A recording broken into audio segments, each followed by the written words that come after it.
Dr. Pralhad Prabhudesai, actually, it is written wrong, yeah. And his topic is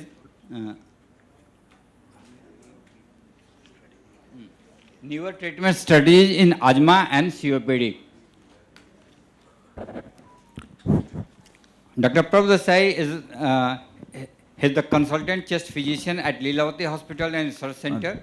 He has published 63 publications. He has written book on community-acquired pneumonia, a TED book on controversies in COVID pandemic, and he is a postgraduate teacher for DNV in chest medicine. Now, Dr. Prabhudesai, please. Thank you. At the onset, Dr.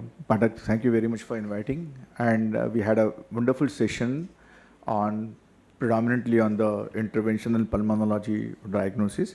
Now we are going to discuss a very simple day-to-day activity, so day-to-day management disease called airway disease, asthma and COPD. Just would like to know how many of you are physicians here?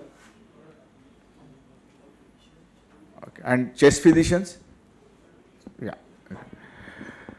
So asthma and COPD is bread and butter, and we always manage that very well. I know most of our Indian doctors are managing asthma very well, and including COPD, because there are a lot of drugs which are available now for us in managing this disease. And as well as the newest treatment strategies is concerned, obviously the guidelines have been given for asthma. GINA guideline is there, and for COPD, GOLD guideline is there. So there are always changes which happen in these guidelines every year, and some changes are very important, which changes our concept of managing, and we should always try to track these guidelines so that our prescription will change and our patient will benefit. So you are all aware that asthma is very prevalent, and almost 2.05% of our patients are asthma. As well as prevalence is concerned, more than 17 million patients are there. And if you see the overall, the global trends, if you see, okay, almost from all over asthma, 13.9% of asthmas are in India. And they are obviously, there is a much higher, 3 times higher mortality and 2 times higher dailies compared to the global population. So we, despite medicines being available, okay, our outcome of our patients is not good. Same way COPD, which is considered as a silent killer, because you can say that as per the GOLD, 50% of the cases of the in respiratory diseases in our countries are COPD patients. And more than 90% of the COPD related deaths occur in low and middle income countries. So in India, it is a second leading cause of death, disability adjusted life year. So COPD is considered as a most common disease as well as airways concern. So how many of you feel that COPD and asthma are more or less similar, or there is no need to differentiate asthma and COPD in practice, because the medicines are more or less same? So I would like to know from audience, how many of you feel that we should try to differentiate asthma and COPD? How many of you don't feel that there is no need? So most of the people are not commenting actually on whether it's really required or not.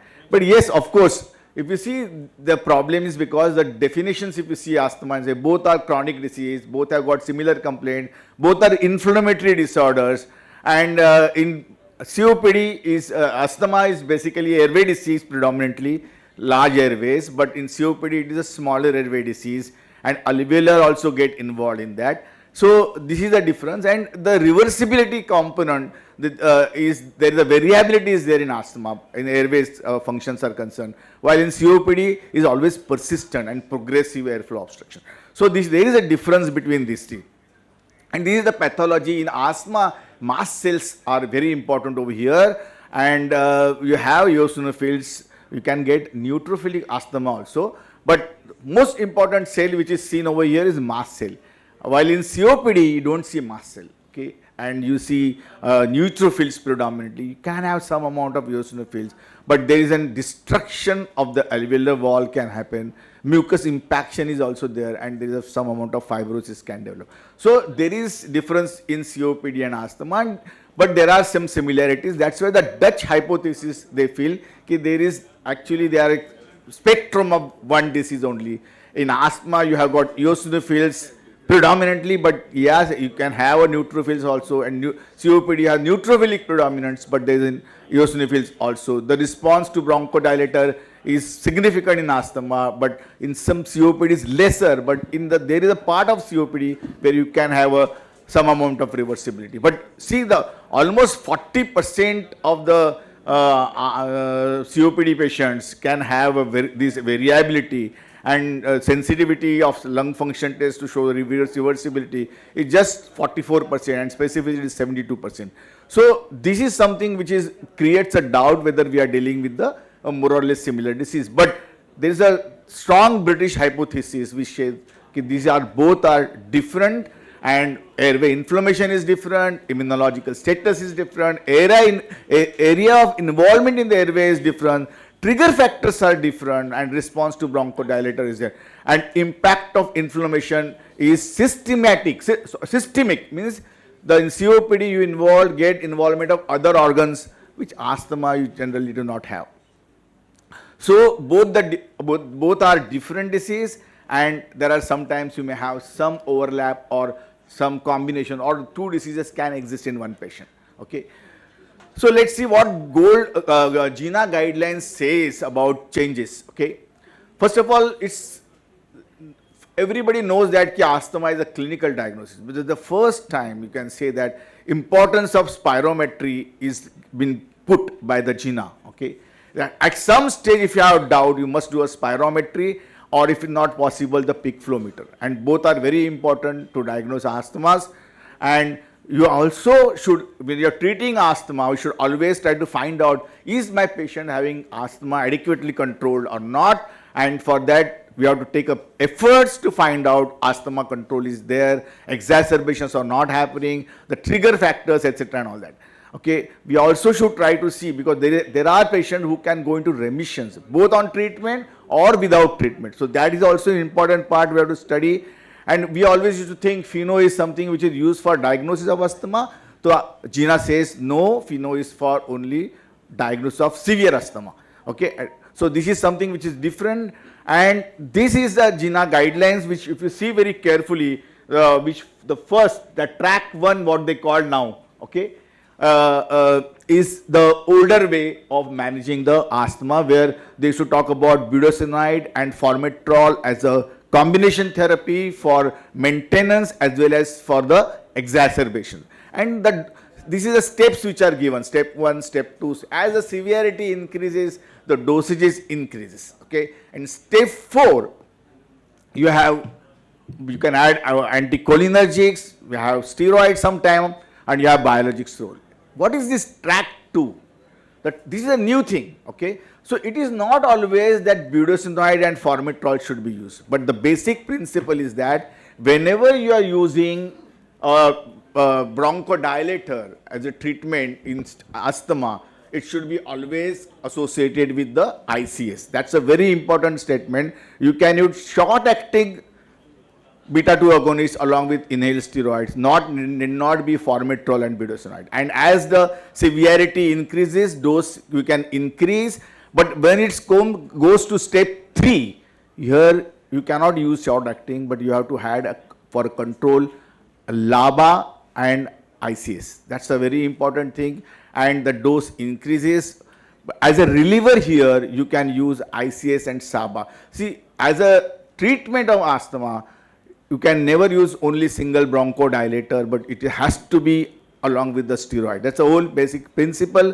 And as severity increases, you should use a LABA, either as a formoterol or salmeterol. But remember one thing, the advantage in difficult cases, the formoterol with a steroid inhaler has got a better advantage over the other inhalers. So whenever there are difficulties are there, shift to this budesonide and formoterol combination.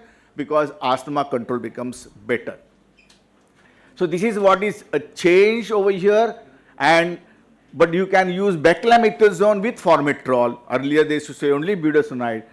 One more change which has happened over here is that leukotrienes, which we are rapidly used to use, there is a warning of the leukotrienes inhibitors. So combination of leocitrizine and montelukast or montelukast alone for longer is not being recommended, okay, because of the neuropsychiatric complications which can have developed. LAMA, that is a long-acting muscarinic agent that we called as an anticholinergics, should be added before we have to use oral corticosteroid in the advanced asthma, that is step 3, step 4 and step 5. So we add your LAMAs, okay, in this advanced disease. They also mentioned about allergy immunotherapy has got a role to play in severe asthma when we talk about biologics, okay. And first time, we all know that COPD rehabilitation has been given. First time they mentioned that in asthma, pulmonary rehabilitation has got a great role to play to improve the quality of life. So remember these changes which are there, which are happening. And they have given us, ICS has given now, GINA has given you freedom to of various steroids. This is very interesting, which were earlier not given. So you can get beclometasone, budesonide, cyclosonide, fluticasone, all steroids can be used, and these are all ICS-LAVA combinations can be used, which were not earlier. But the MART therapy, what we call as a maintenance and reliever therapy, here only ICS and formoterol has been used. So this is very important. If you want to use as a MART therapy, you cannot use salmeterol, fluticasone or other drug. You have to use the ICS and formoterol, because formoterol is a short as well as long acting, and the ICS combination is good so that the complications of bronchodilator will not happen, asthma will get better controlled. So this is something which is very important, and when you are treating this patient, there are certain factors we have to look for, which we call as a risk factor, and we try to modify the risk factors, okay. By exacerbations are there, tobacco exposure there, and there are various. Low lung function is a risk factor, remember. So in asthma, if you find a lower lung function, though patient in asthma is getting, you feel they are getting controlled, but it's a risk factor and the treatment strategy has to be changed. Similarly, obesity, the major psychological problems the patient has, major socio-economic problems, food allergies, occupational exposures, and the other sputum, eosinophil, etc., if they are documented in patient who is not responding to asthma treatment, then these are the patients need a treatment strategy which is changed. Now, what is difficult to treat asthma and severe asthma? Before we say that my patient is not responding and we are considering this is stage 4 or step 4 therapy, disease, that is severe asthma or the asthma which is not getting adequately controlled, we must understand there is a condition, there is a this thing called difficult to treat asthma concept before we say severe asthma. So in difficult to treat asthma, your diagnosis has to be, because patient is not responding to your best line of therapy, okay, including higher dose of inhaled corticosteroids, LABA and SAMA and everything you added. Then you have to look for the diagnosis first. Correct diagnosis there or not, or something else. Look for the comorbidities which can aggravate the asthma. Third, adherence to therapy, which you cannot depend on only on patients. Okay, you have to have some active role over there. Third, fourth important, techniques. You have to go back, and I can tell you that 50 or more than 50% of the patients do not follow proper techniques. So then we consider this is as a severe asthma, and hence that severe asthma has to be managed in a different way, and this is the step 5 asthma. So where oral corticosteroids is easy answer, but remember oral corticosteroids gives lot of side effects. Biologics have got a greater role to play, though they look expensive, long run they turn out to be cheaper because steroids gives plenty of side effects, okay. And even more than 3 courses of steroids in a year leads to side effects, okay. And then I don't want to discuss the side effects, but you are all aware of the side effects of steroids. And when such patient happen, do not manage yourself, refer to asthma specialist, because they will understand the endotypes, the biomarkers which are for difficult asthma, and this is a very, very important aspect.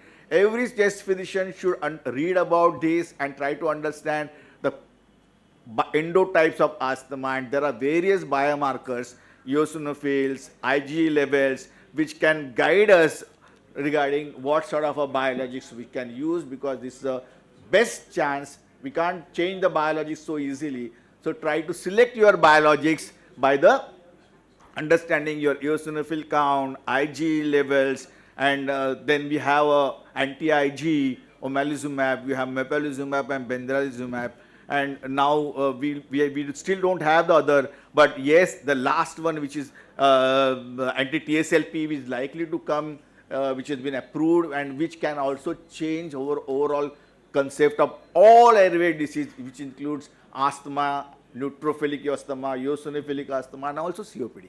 Okay, so now let's see from after asthma what changes has happened in COPD management. You are all aware that COPD is the most common disease, and our prescription has to change if there are, Gold says there are a lot of changes which are going to happen in the future. So let's see how we can help our patient to get a better treatment for COPD. What Gold has told us now, that there are new updates have come on COPD, pre-COPD and PRISM. Let's see, we come to that. Screening of COPD in a target population we used to do.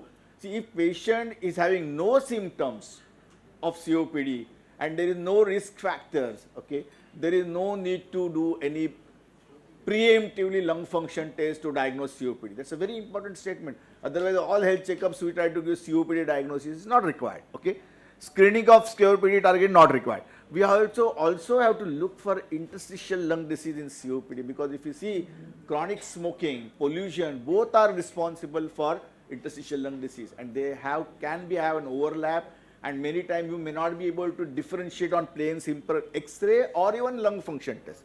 Okay, so vaccination updates have come. That's very important, because earlier we used to have only flu vaccination, pneumonia vaccination. Now there are many vaccinations coming, and the managing the COPD with inhaler therapy, there are some new changes. Okay,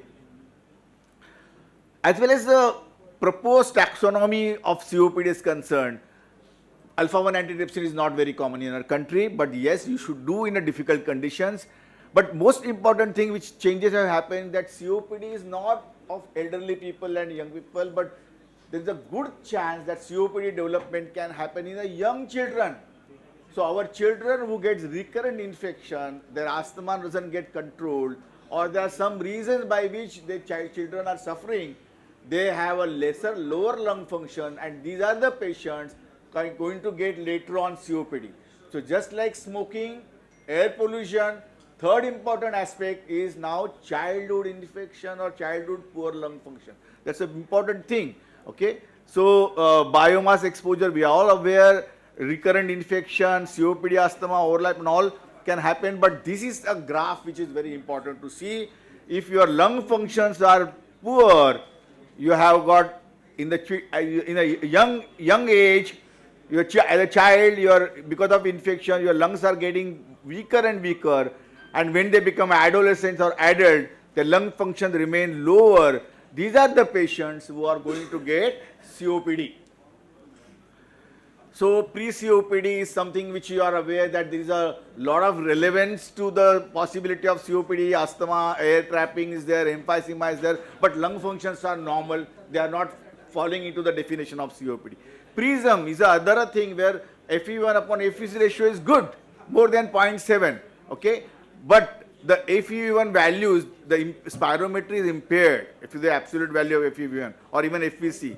So these are the patients, not all develop COPD, but some of them develop COPD in future. So we have to watch these patients. This is very important thing which is there. Can you remove this? Yeah. So now, what is the diagnosis of COPD? Lung spirometry is very important over here after clinical assessment, and FEV1 upon FVC post bronchodilator, if it's less than 0.7, then gold gives guidelines or for gold 1, gold 2, gold 3, gold 4 as per the FEV1. And then management point of view, spirometry doesn't come into the picture. Only two important things come. Symptoms. If there are more symptoms by CAT score, then patient goes into B. And if there are more lesser symptoms, they go into group A, provided they have got lesser amount of exacerbation, 0 to 1 exacerbation. So exacerbation and symptoms give this very beautiful picture of A, B, E. And our COPD should be managed not by spirometry here, but whether my patient is symptomatically improving, whether symptoms are more, CAT score and exacerbation. After that, exacerbation has been given extremely importance, because as patient develops exacerbation, their lung function start falling and they become more sicker. So this is very important thing, and the treatment is very clear about that. In group A, only bronchodilators, group B, long-acting beta agonists and LAMA, and if patient is in group E, then you have got LAMA and ICS if eosinophil count is 300. This is a very simplified way. So here eosinophil count is also very important. So when you do an eosinophil count, when patient is off steroids, not taking any steroid, you should measure the eosinophil count, or you should go back to the patient previous eosinophil count and see what is the eosinophil count, and then that will decide the steroid should be added in COPD or not. So strong indications for steroid is more than 2 exacerbation or history of severe exacerbation, or blood eosinophil count more than 300, and history of or concomitant asthma is there. Against use of inhalers is repeated pneumonia, history of tuberculosis. Our country TB is very common, and blood eosinophil count is less than 100, where you should not use steroid in COPD. Beautiful guidelines. And then if on treatment, if your symptoms are more or exacerbations are more, then we decide the change in the line of therapy. Okay. So consider here, if the dyspnea is more, then we can add drugs. Okay. And if the exacerbation are more, then we add inhaled steroids as a combination. If you see here in this group, you have got LABA, LAMA and ICS. That is triple drug combination. So that's an important aspect of management here in exacerbation group of patient. Okay. While in a dyspnea group, only LABA or LAMA or LABA or LABA combination. And important thing over here is single inhaler therapy should be considered, a technique should be proper, and non-pharmacological treatment like pulmonary rehabilitation or dyspnea relieving other techniques should be used for the management of COPD in this group of patients. So COPD exacerbation, again, it depends, and the other aspects. What are the other things? The vaccination, pneumococcal vaccine, then Shingrix vaccine, respiratory syncytial virus now will come, COVID-19, all have been included in the management of the smoking cessation. Here first time they say, Gold says, add pharmacological drugs over here for smoking control, besides only, and not only the counseling, but add pharmacology. The first time they are mentioning use of pharmacological drugs. This is something new. And exacerbation is now defined as all the change in the symptom, worsening of symptom less than 14 days. And then the treatment remains same, basically bronchodilator, antibiotics and corticosteroids, and on the long run basis, we should do the triple drug combination. So this is asthma COPD overlap. Beautifully, they say that these are two different diseases together.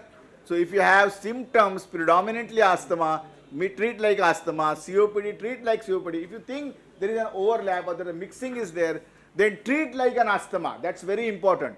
So in COPD asthma, if you feel there is a together disease happening, then treat like an asthma.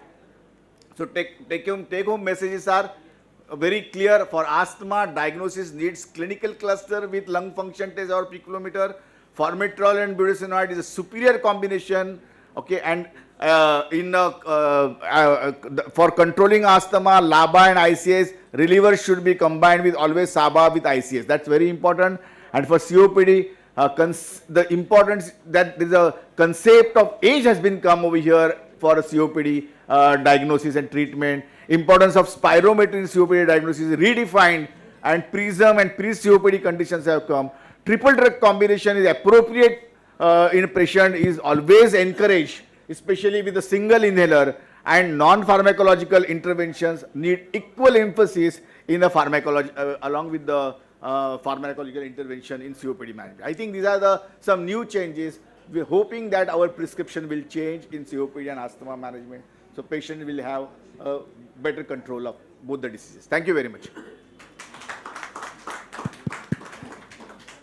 Thank you, sir. Excellent deliberation. I've got just one question. Yes, sir. Whenever we are taught about COPD, we always recommend doxycycline is generally not included. And if you talk to any doctor, I think there's no doctor who's not using doxycycline in his daily practice, whereas they always recommend roflumilast. And my personal experience is that I have tried it just because I come across it theoretically so many times, but I have not found it very impressive. So I would like to have your personal experience regarding roflumilast and doxycycline. Doxycycline or theophylline are, we add. It's not that we cannot add in the, but we have to be very careful when we are using theophylline in asthma, and it is an add-on drug in the you can say the advanced COPD or group E COPD, definitely not in the group 1 and group 2. Okay, and side effects are generally tachycardia and cardiac side effects you have to watch. Roflumilast is being specifically used for frequent exacerbators, okay, when there are no eosinophil counts are not high, where we are not supposed to use inhaled steroid. If you are not going to give inhaled steroid, roflumilast can be added. Now the side effects of roflumilast is that people who tolerate roflumilast, they tolerate very well, and people who do not tolerate roflumilast, they will never tolerate. So what are the two side effects which given by roflumilast? One is loose motion. So people who have got constipated abdomen, they will be very happy, and patients who has got a weight loss, the thin people will lose weight very rapidly. So weight loss and loose motions are the two important side effects. You can certainly add those drugs, okay, in a difficult COPD patient. Even not only that, if patient is smoker, you can think about azithromycin after proper monitoring and counseling the patient. So smokers will be azithromycin, non-smoker COPD will be your roflumilast. So they have a role to play.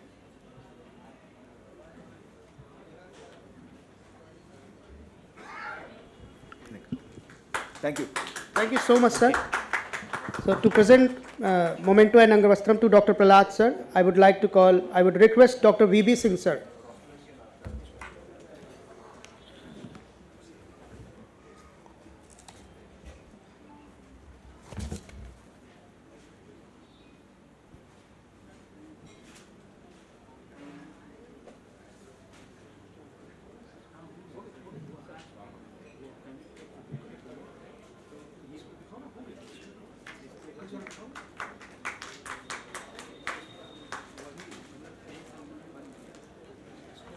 On okay.